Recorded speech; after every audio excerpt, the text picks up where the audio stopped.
नमस्कार। खेत खजाना में आपका स्वागत है। आज मार्च महीने की 16 तारीख है और दिन है सोमवार। आज नया सप्ताह शुरू हो गया है मार्च महीने का। और कल के वीडियो में या इससे पहले के वीडियो में मैंने आपसे निवेदन किया था कि जैसे ही तीसरा जो सप्ताह शुरू होगा मार्च का, उसमें आवक बढ़ने का प्रेशर बनेगा। यही जो सप्ताह है वो काफ़ी महत्वपूर्ण है, क्योंकि इसी सप्ताह के अंदर सबसे ज़्यादा आवक होने की संभावना बन रही है और वैसा ही होता हुआ दिख रहा है। आज जो कल तक 10 साढ़े 10 लाख 11 लाख बोरी की आवक थी, आज वो बढ़ करके 14 लाख बोरी तक बढ़ गई है और उससे थोड़ा सा दबाव सरसों पर बना है। कोई बहुत बड़ी गिरावट नहीं है, लेकिन 25 रुपए से लेकर के 50 रुपए तक बाजार टूटे हैं। हालांकि प्लांटों के अंदर बाजार अभी भी स्टेबल है।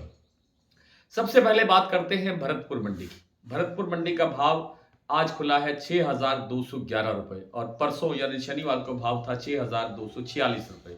उस हिसाब से 35 रुपए बाजार आज कमजोर हुआ है।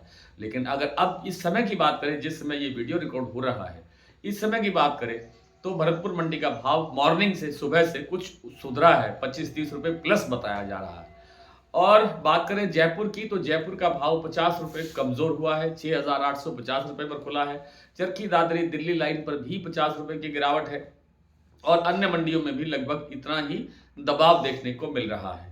भरतपुर और जयपुर जैसी प्रमुख मंडियों के बाद अगर बात करें प्लांटों की, तो गोयल कोटा का जो भाव है वो 6600 रुपए पर स्टेबल है। वहां कोई चेंज नहीं है। सलोनी के सभी सेंटर्स पर जो 7325 और 7350 रुपए का भाव है वो स्टेबल है, उसमें भी अभी तक कोई चेंज नहीं है। लेकिन शारदा और जो आपका बीपी आगरा का प्लांट है, वहां पर 25 रुपए से लेकर के 50 रुपए की गिरावट दोनों प्लांटों में दर्ज हुई है।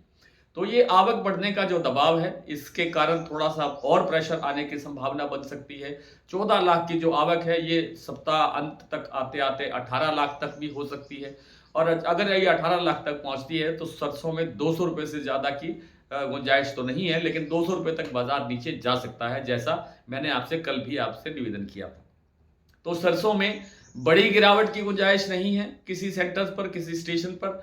और जो सरसों में आवक बढ़ने की चांस है, वो आपको बताया कि अधिकतम जो उम्मीद है वो है 18 लाख, और वो 18 लाख किसी एक दिन या 2 दिन रह सकती है, इससे ज्यादा वो भी नहीं टिकाऊ होगी।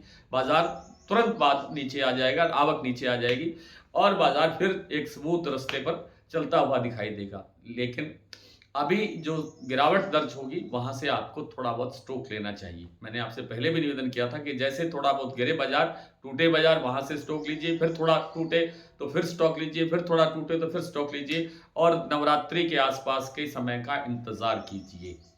तो आज की जो मंडियों की स्थिति है वो मैंने लगभग आपको स्पष्ट कर ही दी, लेकिन फिर भी कुछ मैं स्थितियों आपको और बता देता हूं भाव की दृष्टि से। भरतपुर 6,211 इस समय सुन रहे हैं कि भरतपुर का भाव 6,250 के आसपास पहुंचता हुआ देखा जा रहा है। जयपुर 6,850, दिल्ली 6,625, चरखी दादरी 6600, अलवर 6,250, बरवाला 6,425, हिसार 6,400, गोयलकोटा 6600, मोरैना 6450, ग्वालियर 6400, खैरथल मंडी लगभग 6200 से कुछ नीचे है, 5-10 रुपए। टोंक मंडी 6,300 रुपए, निवई 6,320, सिवानी मंडी 6,400, नडवई 6,211, खेरली मंडी 6,000 के आसपास है। 25 रुपए कम भी हो सकता है, उससे थोड़ा सा ऊपर भी हो सकता है। भरतपुर के बाद बात करें गंगापुर सिटी 6,321, धौलपुर 6,450, सुमेरपुर मंडी 6,740, सुबह 30 पे खुला था, अब 10 रुपए बढ़ करके 6,740 पर पहुंच गया है। अलीगढ़ 6,200, सलोनी का जो प्लांट है शमशाबाद, दिग्नेर और कोटा, यहाँ भाव है 7,325 और अलवर प्लांट में भाव है 7,350। शारदा में भाव 7,050 से घट करके अब रह गया है 7,000 रुपए। बीपी आगरा का जो भाव है वो है 7,000 रुपए, गोयल कोटा 6,600 रुपए। तो आज इतना ही, कल आपसे फिर मुलाकात करने का प्रयत्न करेंगे। तब तक के लिए नमस्कार।